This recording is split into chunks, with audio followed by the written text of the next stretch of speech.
Hey, Bill Caskey back at the Bill Caskey podcast, and I am delighted to have a friend, acquaintance, probably a relative if it goes pretty far back, Tom Batchelder, who you might know from your LinkedIn. If you're on LinkedIn and you see his weekly videos, what do you call them? Tom videos? Tom tips, Tuesday's tips from Tom. Tuesday's tips from Tom. But they're very good. I watch them and comment on them most of the time, and definitely like them when I see them. But we put the link to pick up on his videos there at the bottom underneath his name. Plus, we'll put him in the show notes as well. So, Tom, you and I go way back. You used to live in Indianapolis. We were kind of business partners for a while. You've been on the podcast before, so people might recognize your name. But how you doing? Bill, I'm doing great, doing well. And I am coming to you here from my office/studio in Sausalito, California. I will not tell you what the weather's like right now because that would be mean. It would be mean. Oh, come on. I tell people all the time. You're making me ask now. Come on. I can handle it. No, I'm not telling you. I'm not going to tell you. Okay.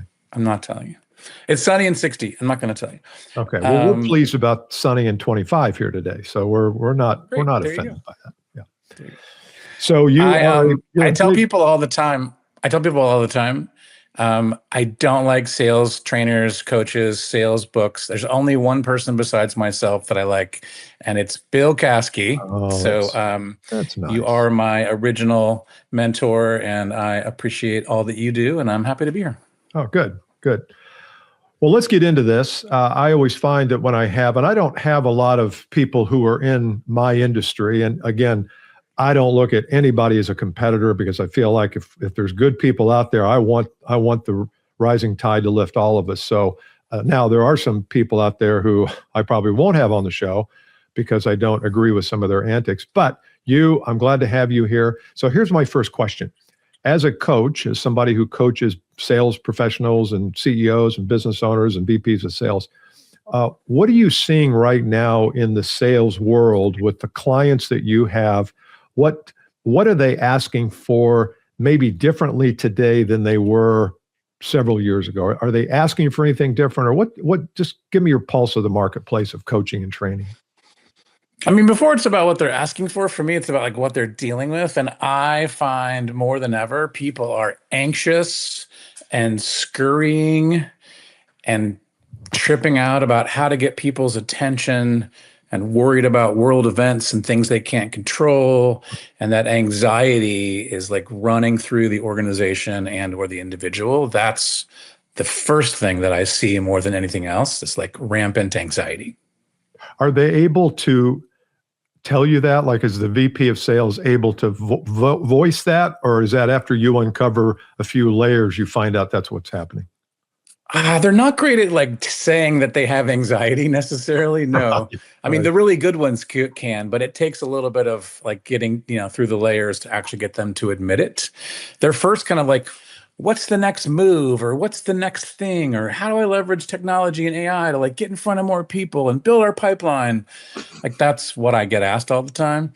And, but underlying it is a lot of scurrying energy. Yeah. And most of my solutions these days are a lot of like back to basics. Yeah. Like if you haven't mastered the basics, which we can get into, all the technology in the world isn't going to help you. And just doing more stuff from a scurrying energy isn't going to help you. And so a lot of what I'm first hearing and kind of trying to help people with is let's calm down and let's focus on what we can control. And let's get back to some basics first while throwing in some new stuff. Yeah. A lot of it is just that.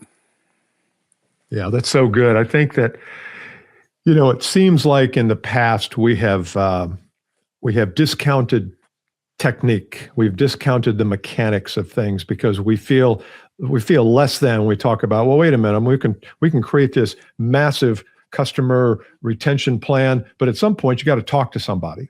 And when you talk to somebody, what do you say and what do they say? And how does that conversation sound? That's what I mean by technique. I'm not talking about technique-y. I'm just thinking that we've gotten away from that. And today I find that people think they want this massive strategy, but what they really need to do is be better in front of people. and just be better at the face-to-face or virtual interaction with people. And if you don't have that right, you're going to be put in front of prospects, and you're not going to be, and your close rate's going to be 12% because you can't really execute the sales process because you don't have the technical stuff right. So on that note, like I did a workshop for a couple of groups in Las Vegas last week, and we spent a bunch of time on simply how do you start the meeting? Yeah. The whole point around like the upfront frame. Yeah. How are we going to start it? And just really being skillful and intentional and thoughtful about how we're going to start this thing. And it's amazing how much better most people can get at like the start of a meeting. It doesn't take a lot. And then they leave with not only something that they can deploy, but also something that really inspires them. It's like, you know what? I was nervous about these first calls. Now I'm not anymore because I know exactly how to do it. That's right. I was on a call with one of my clients the other day, and he's an engineer. He's one of the owners of the company or executives, but he has client responsibility, but he's still got to go out and get new business. And they're not good at that. The guys that they're just not good at it, and rightfully so. They've never had reps. They've never had, I don't mean sales reps, I mean repetitions. And so he has this list of, 40 people that he knows. And he goes, I want to put together an email, and I want to talk about all our things that we do and all the new things that we have and all the problems that we solve. And, I need you to look at this email. I'm going to put it through AI and then send it to you. And I'm like, whoa, wait a minute. Why don't you just call 10 of these people in the next month and say, hey, Ken here from ABC. It's been a while since we've talked. I'd love to catch up sometime. And he goes, well, I can do that. I said, well, yeah, you can do that. You'll do the email thing, but only 3% of the people will open it. 30 people, you're lucky to have one person even read it. Why don't you just pick up the phone and call them? No pressure, no agenda, not trying to pitch anything, just a human to a human. Hey, haven't heard from you in a while. How are things going? And he did it, and he got 2 booked calls from it. He called 10 people, 6 people answered. He had a conversation, and 2 people said, yeah, you know what? I've not thought about you for a while either. I think we need to talk. Now, any business come from it? I don't know, but it's 2 more book calls than he would have had if he sent the email. Yep. Simple. Foundation. Yeah. Basics. Yeah. Yeah. So what are you excited about? You go into a lot of clients. You've done this for many years, as I have, and I'm sure there are things that you grow weary of teaching, and there's also things that you're really pumped about.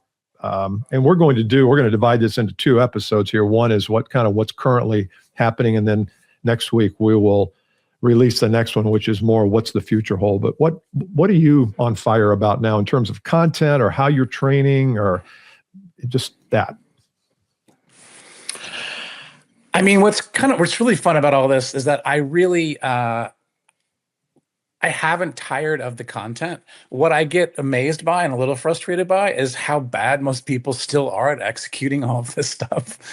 2 things come to mind as you're talking. Number one is, to your previous example, everyone needs accountability. They need some sort of accountability to someone to like push them to make those 10 phone calls, or to remind them that it's not a big deal, or to like ask for a referral.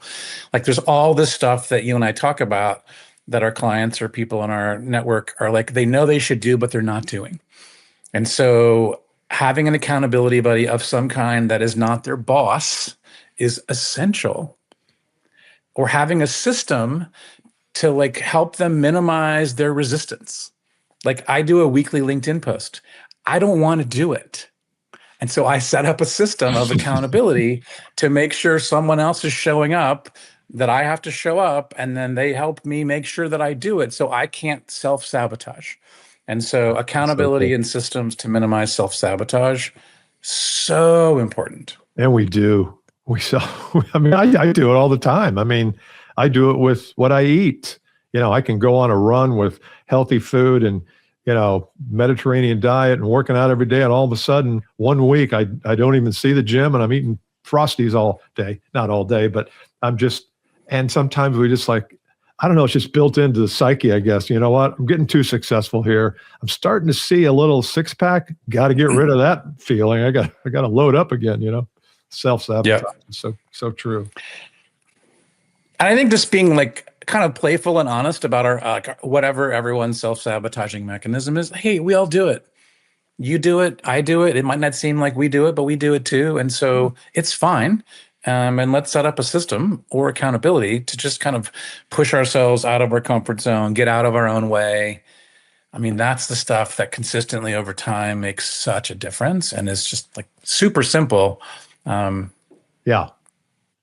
And I find that the higher the achiever, the more they want, not all the time, but the more they want and cherish that accountability.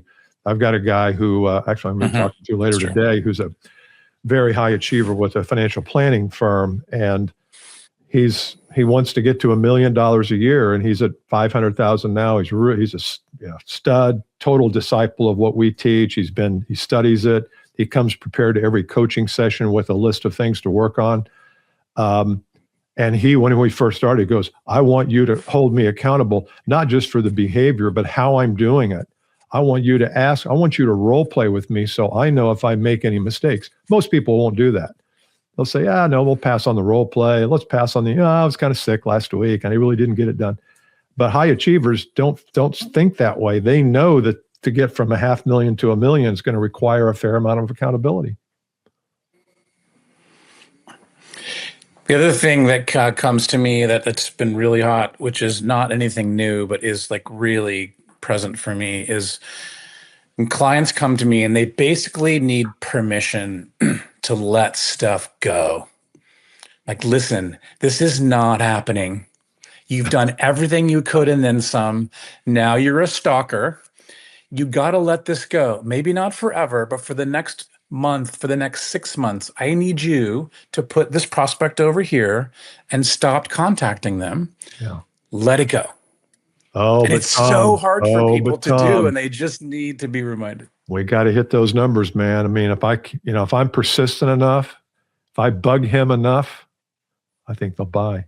I had a guy yesterday told me, if you just give me the right words, I'm positive if I string the right words together, I can finally get him over the hump after 2 years. Yeah, that's hard. It's hard for people, though. It's almost like we're breaking the paradigm of what it means to even sell. And I think that the old paradigm is, I can sell anything to anybody if I just have the right words, the right mechanics, the right videos, the right assets. And the fact is you can't. In fact, I'd say it's a 10-90 thing. And so we talk about our closing rates and how we want to boost our closing rates. Well, I think the way you do that is you just don't quote as many people because people don't qualify. They're just not. And you've got to have that sixth sense of saying, he says all the right things, but I ain't feeling it. I'm just not feeling it. So I've got to either ask him, look, I'm not feeling it. Am I missing it? Or are you really just not ready for this? And they'll tell you the truth. They're like, yeah, we're not ready. Thank you, man. I can put you into my follow-up cadence and blah, blah, blah. Yeah. So I agree with that. What are right now, I know for me, there are things that I want to talk about that I think are really important, but I'm just not sure my clients are ready for it. Do you have anything that fits into that category of, they need to hear what I'm thinking, but not sure. I'm not sure dealing with the kind of group that would accept this. What do you find resistance in terms of training? I mean, it's getting into the more deeper kind of therapeutic kind of things where it's like, hey, you are the instrument and you've got some issues with your own confidence because your dad was a jerk to you and you're carrying it around and you're putting up with a bunch of stuff that you shouldn't. And we need to rebuild your confidence, and we need to get really real and honest about this personal stuff. And I get anxious sometimes, or I don't know, they don't want to get into this being therapy, but those things are a big part of why they're being successful and not. So how much to get into that, how much to push people into that and not, is always a fine line that I'm kind of struggle with sometimes. Yeah, that's so true.